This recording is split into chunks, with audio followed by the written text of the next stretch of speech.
नमस्कार दोस्तों, पहलाग में पंकज रौतेला। आप देख रहे हैं अपना उत्तराखंड न्यूज। उत्तराखंड से लेकर हरियाणा तक में खलबली इस बात को लेकर है कि ऋषिकेश में हुई एक घटना के बाद अब एक सोशल मीडिया वॉर चल रहा है और बड़े खतरनाक नतीजे भी आने शुरू हो गए हैं। सुधरने वाले सुधर नहीं रहे, लेकिन रिएक्शन ऐसा आ रहा है कि कहिए ही मत। बहुत सारी तस्वीरें हम लोगों ने देखी होंगी दोस्तों, कैसे हमारी देवभूमि में आकर तीर्थाटन के नाम पर, पर्यटन के नाम पर हुड़दंग किया जाता है, नंगा नाच किया जाता है, छेड़छाड़ की जाती है, गंदगी फैलाई जाती है। और उसके बाद अगर कहीं पर कोई रिएक्ट हो गया या रिएक्शन हो गया, हालांकि कोई कानून अपने हाथ में ले इसके पक्षधर उत्तराखंडी कभी रहे नहीं, मैं भी नहीं हूं, लेकिन उस रिएक्शन के बाद जो रिएक्शन आ रहे हैं वो बड़े हैरान करने वाले हैं। अब दिल्ली के आईजीआई एयरपोर्ट से उत्तराखंड नंबर की गाड़ी एक टैक्सी चालक के साथ हरियाणा के टैक्सी चालकों ने जो बर्ताव किया, वो कहां तक जायज है? अब उस टैक्सी चालक ने क्या हरियाणा वालों की भैंस खोल दी थी? कौन सा अपराध किया था? नंगा होकर नाच रहा था? ऐसी ऐसी प्रतिक्रियाएं, उत्तराखंड का बायकॉट करो, भूखे मर जाएंगे, न जाने कैसी कैसी घटनाएं हम सब देख रहे हैं। लेकिन ये सब हो क्यों रहा है? इसके पीछे क्या है? क्या कोई साजिश है, षड्यंत्र है, बदनाम करने की कोशिश उत्तराखंड देवभूमि को है, या फिर कुछ और? ये जानने की आज मैं कोशिश करूंगा। मेरे साथ खास मेहमान मौजूद हैं, बड़े भाई गजेंद्र रावत जी मौजूद हैं, स्वतंत्र पत्रकार, वरिष्ठ पत्रकार। बहुत स्वागत है गजेंद्र भाई आपका। धन्यवाद। आपने देख लिया होगा ऋषिकेश में क्या हुआ, इसकी चर्चा भी हो गई होगी, बातचीत चल रही होगी सोशल मीडिया पर। कैसे कैसे हर शिकारा जैसे लोग, हरियाणा के यूट्यूबर, इन्फ्लुएंसर कैसे कैसी बातें अपने उत्तराखंड के लिए भद्दी भद्दी गालियां या फिर उस तरह के शब्दों का इस्तेमाल कर रहे हैं, वो भी आप सुन रहे होंगे।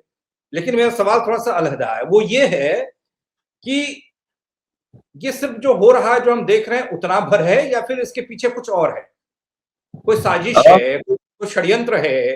क्योंकि हम लोग तो इसके पक्षधर कभी रहे नहीं। ये सब क्यों, कौन कर रहा है ये?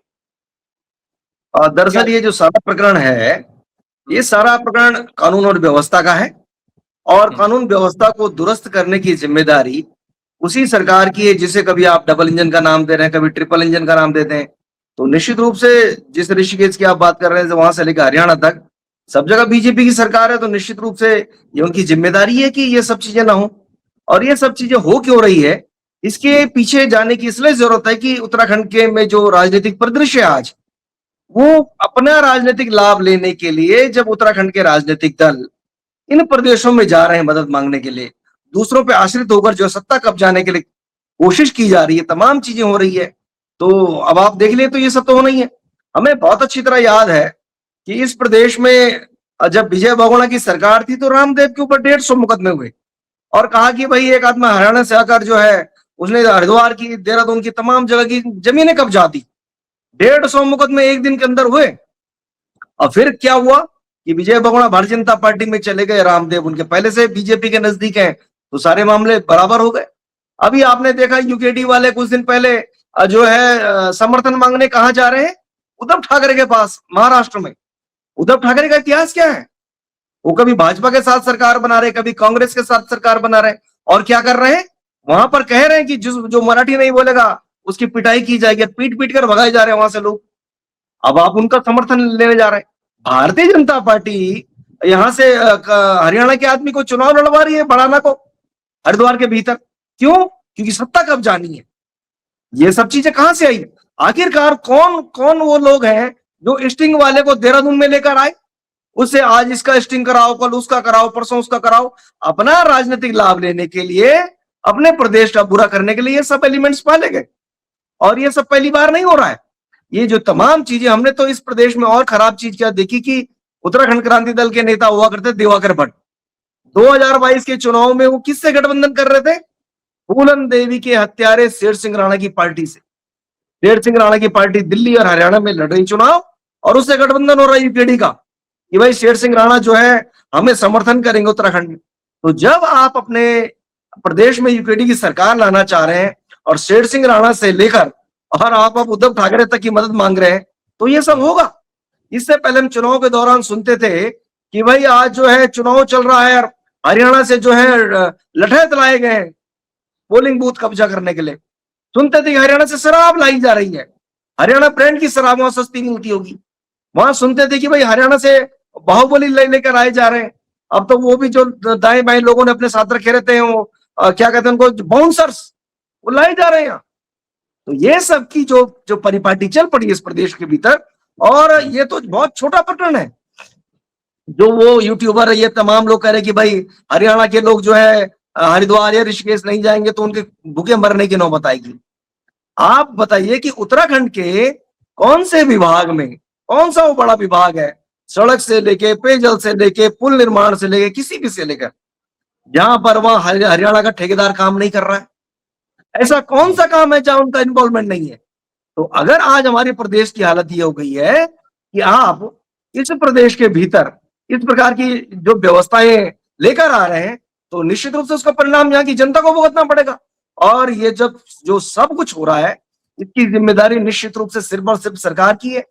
कल सुबह मैंने एक पोस्ट करी कि भाई हरियाणा को लेकर जो बातें हो रही है, उसमें मुझे एक लड़का मिला, अभिमन्यु क्रिकेट एकेडमी, यहाँ पर बड़ा शानदार खिलाड़ी है। हमने कहा भाई कौन है? पता चला वीरेंद्र सहवाग का बेटा है। वीरेंद्र सहवाग का बेटा ऑलराउंडर खिलाड़ी, और बीसीसीआई का जो ट्रेनिंग कैंप चल रहा है वहां जो है पार्टिसिपेट करने आ रखा। हमें अच्छा लगा कि हुनर बच्चा है, मेहनत कर रहा है, पसीना बहा रहा है, इतनी चढ़क धूप के अंदर काम कर रहा है। यहाँ सबको लेकर वो बातें नहीं है, लेकिन निश्चित रूप से किसी व्यक्ति को भी, किसी पर्यटक को, किसी तीर्थयात्री को यहाँ आकर हुड़दंग करने की इजाजत नहीं होनी चाहिए। और ये सिर्फ अगर हो रहा है तो ये सिर्फ सरकार की जिम्मेदारी है। यहाँ का जो कानून व्यवस्था जिनके हाथ में दी गई है उनकी जिम्मेदारी है, जो यहाँ जिलाधिकारी है, जो यहाँ के पुलिस कप्तान है, जो यहाँ का गृह विभाग है, इन सबकी जिम्मेदारी है कि आप इस प्रदेश के भीतर अगर उस प्रकार के लोगों को डीएवी कॉलेज में यहाँ गाली दिलाने के लिए लाएंगे, वो स्टिंग वाला जो लेकर आया था, वो क्या हुआ उन लोगों का? उससे पहले एक और यूट्यूबर जो सड़क के किनारे बैठकर शराब पीकर वीडियो बना रहा था, हुक्का पी रहा था, आपने फिर उनको छोड़ दिया। आपको पता चला कि भाई आपकी हरियाणा में सरकार है, आपकी यहाँ भी सरकार है, तो आपने मामला पैचअप कर दिया। लेकिन इससे निश्चित रूप से होगा कि अपराध भी बढ़ेंगे और उत्तराखंड का जो सामाजिक ताना बाना है वो खराब हो रहा है। अभी मैं कुछ दिन पहले श्रीनगर से ऋषिकेश के लिए आ रहा था, तो हमने कहा भोजन कर देते, रास्ते में लिखा हुआ होटल के बाहर से हरियाणा वाला होटल वाले ने अपना नाम लिखा बाकायदा। उसे मालूम है कि ये जो क्राउड है जो आ रहा है, तमाम जो लोग हैं उसको ढूंढ रहा है। आप मसूरी में चल जाइए, आपको वहां बाकायदा दिखाई देगा हरियाणा वाला, हुक्के वाला, तमाम तरह के ये खुलेआम लिखे हुए हैं, और ये चल रहे हैं, बदस्तूर चल रहे हैं। हमारा कहना है कि कोई आदमी आ रहा है, वो अपनी मेहनत से कुछ कर रहा है, वो अलग बात हो सकती है। लेकिन अब अगर आप भड़ाना से लेकर उद्धव ठाकरे और शेर सिंह राणा से लेकर रामदेव के भरोसे इस प्रदेश को चलाने की कोशिश करेंगे, तो निश्चित रूप से वही सब होगा जो आज दिखाई दे रहा है। अच्छा, मैं थोड़ा सामाजिक पहलू को देखें तो एक सियासी पहलू हो गया, और बड़ी विकट स्थिति ऐसी है। पर्यटन नीति, तीर्थाटन नीति को लेकर हम लोग कई बार सवाल करते हैं कि भाई किस तरीके से हम और मजबूती के साथ लोगों का स्वागत कर पाए, अतिथि देवो भव की परिभाषा को गढ़ पाए। लेकिन जो कुछ ये हो रहा है, कई घटनाएं, एक नहीं कई घटनाएं, चाहे वो ऋषिकेश की हों, हरिद्वार की हों, ये हरियाणा और सिर्फ उत्तराखंड का ही क्यों, यूपी का भी हो सकता था, राजस्थान से भी आते हैं लोग, पंजाब से भी आते हैं, हेमकुंड साहिब की यात्रा करते हैं। तो ये थोड़ा सा सोचने पर मजबूर करता है। इसको लेकर क्या करेंगे? सामाजिक स्थिति को लेकर क्या कहेंगे आप, जो बिगड़ रही है? आपने कुछ दिन पहले खबर पड़ी कि भाई उत्तराखंड में कई सैकड़ों की संख्या में जो पोस्टमैन की भर्ती हुई, और वो सब के सब हरियाणा से आए। ये कौन सा चमत्कारिक पेपर था जिसमें पोस्टमैन के सारे पदों पर जो है हरियाणा का आदमी पेपर निकाल रहा है और उत्तराखंड के आदमी का सिलेक्शन नहीं हो रहा है? वो पोस्टमैन के बारे में फिर आपने खबर पड़ी, एक पोस्टमैन जो है वहां लड़की भगा कर ले गया। एक और का आज वीडियो आ रखा पोर्ट से, वो किसी के साथ अभद्रता कर रहा है। इस प्रकार की घटनाएं आपने तब भी देखी जब आपने सुना कि हरियाणा के भीतर जो सेक्स रेशियो बिगड़ गया है, वो यहाँ पर आके लड़कियां मांगने आते हैं कि भाई आप अपनी बेटी हमें दीजिए शादी करने के लिए, वहां लड़कियों की कमी पड़ गई है। वो दौर भी हमने देखा है। हमने वो दौर भी देखा है जब बड़ी संख्या में जब आपदा आई थी उत्तराखंड के भीतर, और राम रहीम जैसे धूर्त लोगों के बयान आए थे कि भाई उन लड़कियों को हम लेकर चले जाएंगे अपने यहाँ ब्याहने के लिए, और वो तमाम बातें आई थी। हमारा कहना है कि आज जो कुछ भी हो रहा है, रामदेव तो सबसे बड़ा उदाहरण आपके सामने, हजारों करोड़ों का साम्राज्य वहां खड़ा हो गया है।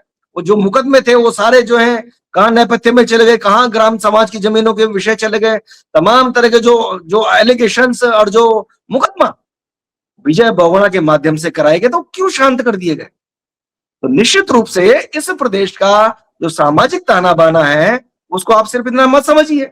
आप देखिए जो नित्यानंद स्वामी पहले मुख्यमंत्री हुए वो भी तो हरियाणा के रहने वाले थे। आप दूसरे स्वामी यतीश्वरानंद से पूछ लीजिए उनकी जन्मस्थली वो कहां से आए, तो फिर वो बताएंगे वो हरियाणा से आए। प्रेमचंद अग्रवाल बताते हैं कि हाँ जी हमारा जो मूल है वो हम वहीं के थे, हरियाणा से।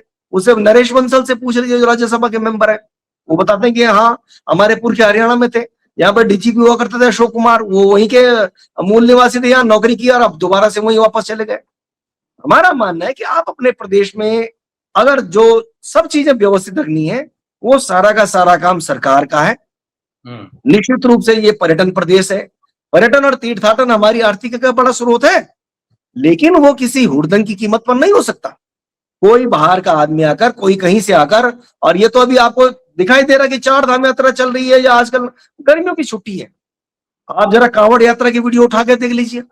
उस कांवड़ यात्रा के बहाने हरियाणा से जो सैलाब आता है क्या उसको भूल जाएंगे क्या, या वो किनारे कर दिया जाएगा, या सिर्फ आप ये बोलेंगे कि कांवड़ यात्री हैं साहब इनके ऊपर पुश बोर्ड साफ कर रहे हैं। इस प्रदेश में कोई भी व्यक्ति आए उसको अपनी जो हैसियत में रहना चाहिए। जो सरकार द्वारा बनाए गए नियम कायदे कानून और परंपराएं हैं उनका पालन किया जाना चाहिए। और आज की तारीख में ये कुछ आपको दिखाई दे रहा है, बहुत बड़ी संख्या में जो एक हाउसिंग सोसाइटी कल्चर चल पड़ा उत्तराखंड के भीतर। उन बड़े बड़े फ्लैट्स में कौन कौन से अपराधी आकर हरियाणा से आ रहा, पंजाब से आ रहा, उत्तर प्रदेश से, किन किन राज्यों से आकर रह रहे हैं, इनका कोई चेक बैलेंस नहीं है। वो जब कोई बड़ी घटना घट जाती तब कहते हैं हाँ साहब वो फलाना अपराधी तो वर्षों से यहाँ रह रहा था। फिर पता चलता है कि वो दूसरे राज्य से जो है शरण लेकर यहाँ बैठा हुआ था, अभी जिसके कुछ दिन पहले गोली पड़ी यहाँ पर, फिर पता चला कि वो तो कहीं और का रहने वाला था। तो हमारा मानना है कि ये सारा का सारा जो प्रदेश में कानून और व्यवस्था की जो जिम्मेदारी वो सरकार की है, सरकार के प्रशासन की है। और इस प्रदेश की जो आर्थिक के स्रोत है, जो तीर्थाटन है, जो पर्यटन है, जो हमारा टूरिज्म है, जितनी भी जो चीजें उन सबको व्यवस्थित करने की जिम्मेदारी भी सिर्फ और सिर्फ सरकार की है। सरकार ये कहकर पिंड नहीं छुड़ा सकती कि भाई कोई आदमी आया और गाली देकर चला गया। अगर आज की तारीख में भी वहां उस एंड से भी गालियां आ रही है, वहां के लोग कुछ इस प्रकार की धमकियां दे रहे हैं, तो भाई आपके तो मुख्यमंत्री वहां आप उनसे बात कीजिए, वहां के डीजीपी से बात कीजिए, आपको सोशल हार्मोनी बनानी पड़ेगी। और ये इसलिए भी करना बेहद जरूरी है कि हजारों की संख्या में उत्तराखंड का बच्चा भी दूसरे प्रदेशों में पढ़ाई भी कर रहा है, हमारा आदमी वहां नौकरी भी कर रहा है और पूरी देश दुनिया में है। इसलिए ये सिर्फ ये बोल के खत्म नहीं किया जा सकता कि भाई हरियाणा के लोग आए उन्होंने हुड़दंग मचाया और मामला खत्म हो गया, हमने 2-4 को बंद कर दिया। आपको इस देश को चलाने के लिए जो संविधान संबद्ध जो चीजें हैं आपको उनको फॉलो करना ही होगा। और जब आपकी डबल इंजन की सरकार है तो आपको रोक कौन रहा है? आप अपने पड़ोस के मुख्यमंत्री से बात कीजिए ना, तो निश्चित रूप से चीजें दुरुस्त होंगी। लेकिन मैंने एक तस्वीर देखी, इसका एक प्रभाव बड़ा पड़ रहा है। फेसबुक पर कोई हमको लिखता है बेटा एक बार हरियाणा आ जाओ उत्तराखंड की गाड़ी को लेकर, फिर आपको बताएंगे ना। मैंने अभी आईजीआई एयरपोर्ट की पार्किंग की तस्वीर देखी, उत्तराखंड गाड़ी टैक्सी थी, एक नंबर यूके करके शुरू था, तो उस ड्राइवर को हरियाणा के कुछ ड्राइवरों ने घेर कर पार्किंग से बाहर भगा दिया, बोला नहीं तुम बाहर जाओ। अब मुझे ये समझ में नहीं आया कि देखिए यहाँ तो हुड़दंग किया तो पिट गए, चलिए पीटना गलत था, लेकिन ये लोग जब ऐसी हरकतें करते हैं तो उसका रिएक्शन हो जाता है। लेकिन उस ड्राइवर या फिर ऐसे लोगों का क्या कसूर जिनको अब टारगेट किया जा रहा है? दूसरी चीज ये कि अभी तक उत्तर प्रदेश, पंजाब, राजस्थान से कोई रिएक्शन नहीं आया, लेकिन मैं बार-बार ये देख रहा हूँ कि हरियाणा के तमाम जो सोशल मीडिया इन्फ्लुएंसर जिनके इलाकों में फॉलोवर्स हैं, उनकी एक कतार सी है। वो कहते हैं कि वो यूपी को भी जोड़ रहे हैं, दिल्ली को भी जोड़ रहे हैं, उनको भड़काने का काम कर रहे हैं। बोले आप भी बायकॉट कीजिए उत्तराखंड का, ये भूखे मर जाएंगे। तो ये होता क्या है कि जी मैंने कहा ना कि आप यहाँ पर कोई उग्र भाषण देते हैं, आपने यहाँ हरियाणा के खिलाफ दे दिया, आपने सिर्फ जो है मैदान के लोगों के खिलाफ दे दिया, किसी खिलाफ दे दिया, और सिर्फ अपना क्या राजनीतिक रोटी आप सीखना चाहते हैं। जब आप कोई काम करते हैं तो उसका जो रिफरकेशंस आते हैं वो इसी प्रकार के देखने को मिलते हैं। अब आप बताइए कि अगर आज वो लोग चुनौती दे रहे कि उत्तराखंड के नंबर की गाड़ी अगर वहां आएगी तो उसके साथ ये होगा, तो निश्चित रूप से होगा, क्योंकि उत्तराखंड में लॉ एंड ऑर्डर मेंटेन नहीं हो रहा है। उत्तराखंड में सिर्फ आपने वहां जो परसों मार पिटाई ऋषिकेश के भीतर हुई, 2 लोगों को पकड़ के आपने मामला इतिश्री कर दिया। सिर्फ 2 लोग उसकी पिटाई नहीं कर रहे थे। और इस बात को जानने समझने की जरूरत भी कि अगर सड़क में कोई घटना हो रही थी, उस लड़की या उस महिला, उसकी माँ के साथ में कोई बात हो रही थी, तो बिना सोचे समझे मारपीट शुरू कर दी, तो वो लोग कौन जिम्मेदार है? और उन लोगों को तो बचाव करना चाहिए था, उसकी माँ वगैरह जो बातें हो रही थी, और वो लोग मारे जाते तो फिर उसका क्या हो जाता? हमारा मानना है कि जो सब चीजें हो रही है कि और ये सिर्फ आज का काम नहीं है। उत्तराखंड से जो रोडवेज की बसें हैं वो जा रही हैं फरीदाबाद, वो हरियाणा जाती है रोज, तो कल के दिन वो अल्लाह के बंद कर देंगे क्या? फिर क्या करोगे? जो उत्तराखंड का आदमी वहां सर्विस क्लास में है, जो किसी कंपनी में काम कर रहा है, उसका प्रोटेक्शन आप कैसे करोगे? और अगर ये उन्माद समय रहते नहीं रोका गया तो निश्चित रूप से ये जो रील की बीमारियां अब एक बड़ा घातक रूप धारण कर रही है, बहुत घातक रूप में ये चल पड़ी है। इस रील की बीमारी के कारण भी बहुत सारी चीजें खराब हो रही है। हमारा मानना है कि कुछ लोग अपने व्यूअर्स बढ़ाने के लिए तमाम चीजों के लिए सब कर रहे होंगे, उससे उनको तो कुछ फायदा हो जाएगा, कि हो सकता है कि 20-25 पैसे जो पर डे उनको मिलते हैं उसका फायदा हो जाएगा। लेकिन निश्चित रूप से समाज में जो जहर घोलने का काम है उस पर अंकुश लगाना जरूरी है। और वो मैं इसलिए भी कई बार बोल चुका हूं इस बात को, कि हमने देहरादून के क्या नाम इसका घंटाघर में बजरंग दल वालों को भाषण देते हुए सुना कि देहरादून का पुलिस कप्तान जिहादियों से मिला हुआ है, लेकिन उनके ऊपर एक्शन नहीं हो रहा है। तो हरियाणा वाला भी सुन रहा है वहां पर, वो हरियाणा के लोग भी देख रहे हैं इस बात को कि वहां का माहौल क्या है। आपने अगर उस दिन उनको टाइट नहीं किया होता, तो टाइट कर दिया होता तो ये व्यवस्था सुधर जाती। अब आप अगर पिन पॉइंट पर काम करेंगे कि कुछ लोगों को पकड़ेंगे और कुछ को छोड़ेंगे, तो निश्चित रूप से उसका नुकसान उत्तराखंड की जनता को भुगतना पड़ेगा, उत्तराखंड के स्वरोजगार को भुगतना पड़ेगा, यहाँ के रोजगार को भुगतना पड़ेगा। और उस सारे के सारे की जो जिम्मेदारी है निश्चित रूप से जो सरकार है उसकी है। ये सरकार अगर अभी भी इसकी गंभीरता को नहीं समझ पा रही है कि कोई आदमी वहां से इस प्रकार से जहरीले जो है वीडियो जारी कर रहे हैं लोग बाग, और आप उनको जो है, आप क्यों नहीं उनके ऊपर मुकदमे कर रहे हैं कि भाई आप उत्तराखंड के परिप्रेक्ष्य में कोई बातें कर रहे हैं? आपने जो है सुबह 4 बजे एक पत्रकार को ऐसे ही उठा दिया, आपको आशंका के ऊपर ही, और उसके बाद 12 घंटे बाद छोड़ दिया, क्योंकि अपनी फेस सेविंग के लिए आप 1,000 करोड़ रुपए सिर्फ अपने चेहरा चमकाने के ऊपर खर्च कर दे रहे हैं। तो भाई अपने चेहरे में और प्रदेश के चेहरे में भी तो आपको चिंता करनी पड़ेगी कि अगर प्रदेश का चेहरा खराब हो गया तो जो हजारों लाखों लोगों की जो रोजी रोटी है, जो 4 धाम यात्रा चल रही है, जो सामाजिक ताना बाना है, जो वहां केदारनाथ के रास्ते में कल लाठी चार्ज हो रहा था, आपस में मारपीट चल रही थी, उनको कौन दुरुस्त करे? इन सारी की जिम्मेदारी उन्हीं लोगों की है जो कहते हैं कि ये एक बहुत प्रचंड बहुमत की सरकार है, तो निश्चित रूप से उन्हें काम करना चाहिए। जी, एक सवाल, अंतिम सवाल मेरा ये है कि आपने सियासी कनेक्शन जोड़ा इससे थोड़ा, मैं ये जानना चाह रहा हूँ, इतने समय से सब लोग थोड़ा पैनिक भी हैं, थोड़ा बवाल भी है, कुछ घबराहट भी है कि क्या होगा, कैसे होगा उत्तराखंड की गाड़ियों पर, उत्तराखंड के लोगों पर, क्या आगे जाकर दिल्ली और हरियाणा में या फिर यूपी में कुछ इस तरह की घटनाएं घटेंगी, लोग डरे भी हैं। लेकिन सामाजिक प्रतिक्रियाएं खूब आ रही हैं और राजनीतिक प्रतिक्रिया के नाम पर सुन बैठे सन्नाटा है। वो क्या नहीं आनी चाहिए ऐसे मसलों पर, या फिर आनी चाहिए तो फिर वो नहीं आ पा रही, क्यों नहीं आ पा रही? हमने कहा ना, राजनीतिक प्रतिक्रियाएं आपको इसलिए नहीं दिखाई दे रही हैं क्योंकि आपको हरियाणा से बढ़ाना बोला, अगर चुनाव लड़ाना है फिर से मंगलौर के भीतर। ये यूकेडी वाले जा रहे हैं कि भाई महाराष्ट्र के आदमी से मदद मांग रहे हैं, कभी शेर सिंह राणा से मदद मांग रहे हो हत्यारे से। तो जब तक आपका जो बेसिक कॉन्सेप्ट है वो स्पष्ट नहीं होगा कि आपका जो लाइन ऑफ एक्शन है आने वाले समय के लिए वो क्या है, तो जब तक उस स्थिति में आप नहीं होंगे तो आप कैसे एक्शन लेंगे? इसीलिए इनका जो सॉफ्ट कॉर्नर भी होगा, जो मुझे लगता है अभी भी ये कोई स्पष्ट नहीं कर पा रहे हैं। करतार सिंह भड़ाना को जब आपने हरिद्वार में बैठाया तो वहां से किस प्रकार से वहां एक एक करके लोगों को लाके उनके नाम वोटर लिस्ट में जोड़े जा रहे हैं, क्योंकि चुनाव जीतना है। अगर सिर्फ चुनाव जीतना ही मकसद रह गया तो फिर प्रदेश की चिंता कहां से आप करेंगे? ये जो बिगड़ी हुई व्यवस्था है वो कैसे ठीक होंगी?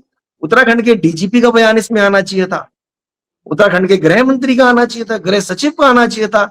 ये जो इनके राजनीतिक दलों के जो बड़े पदों पर बैठे हुए, जिम्मेदार पदों पर बैठे हुए लोग हैं, इनका आना चाहिए था। अगर आप ये देख रहे हैं कि इस प्रदेश में जो है दुष्यंत गौतम दूसरे प्रदेश जाके प्रभारी है, शैलजा कुमारी दूसरे प्रदेश जाकर प्रभारी है, तो क्या उनकी जिम्मेदारी नहीं बनती कि वो इस बिगड़ी हुई व्यवस्था को, जो ये लोग माहौल खराब करें, उनसे एटलीस्ट एक अपील करते कि नहीं भाई, ये सब नहीं होना चाहिए। और क्योंकि अब अगर आप एक तरफ से जो है लाठी चलाने का काम करेंगे तो दूसरी तरफ भी उसका रिएक्शन उसी प्रकार से आएगा। इसीलिए इस प्रदेश के भीतर जो समय समय पर जो उन्मादी नारे और वो भड़काऊ भाषण और जो तमाम तरह के जो छोटे मोटे दल जो जो उम्मीद कर रहे होंगे कि इस प्रकार के भड़काऊ बयान और भाषण देंगे और उससे इनका भला हो जाएगा, उनसे इनको जो सत्ता हासिल हो जाएगी, उसका यह रेफरकेशन है कि कंट्रोल से बाहर चीजें जा रही हैं। तो निश्चित रूप से ये सभी जो लोग हैं, जो सामाजिक क्षेत्र के लोग हैं, जो राजनीतिक क्षेत्र के लोग हैं, सांस्कृतिक क्षेत्र के लोग हैं, और वहां पर तो बड़ी संख्या में उत्तराखंड का जो है के लोग रहते हैं।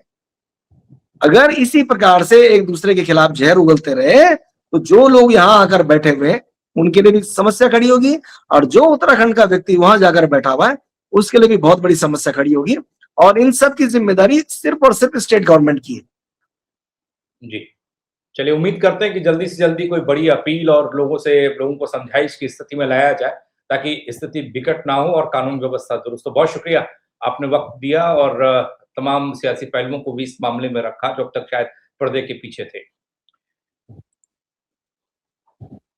तो दोस्तों, कनेक्शंस कई निकल सकते हैं। इस घटना को अलग अलग नजरिए से देखा जा रहा है, समझा जा रहा है और उसके बाद प्रतिक्रियाएं आ रही हैं। लेकिन एक सोशल मीडिया वॉर तो छिड़ा ही हुआ है, पैनिक तो दोनों प्रदेश के लोगों के मन में ही है कि भाई उत्तराखंड जाएंगे तो 10 बार अब सोचना पड़ेगा। हालांकि उत्तराखंड न आने की बात कही जा रही है, बोले मत जाइए आप, लेकिन उसके बावजूद भी लोग आ रहे हैं और जो लोग आ रहे हैं उसमें से कुछ लोग अभी भी नहीं सुधर रहे हैं। हर की पैड़ी की तस्वीर आपने देखी होगी, नहीं देखी होगी तो पेज पर जाकर देख लीजिएगा, मैंने दिखाई है एक वीडियो के जरिए। और वो किस तरह शराब के नशे में अभद्र व्यवहार कर रहे हैं।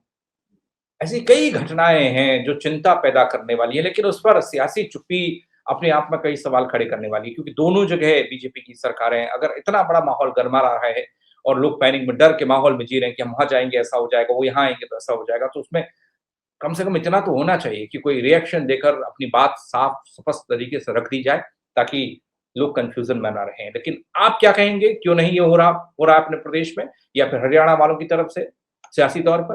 अपनी राय जरूर दीजिएगा दोस्तों कमेंट के जरिए। इस चर्चा को शेयर करिएगा, फेसबुक पर देख रहे हैं फॉलो कर दीजिएगा, यूट्यूब पर सब्सक्राइब नहीं किया है तो वो भी कर दीजिएगा। मेरे साथ जुड़ने के लिए बहुत शुक्रिया। जय उत्तराखंड।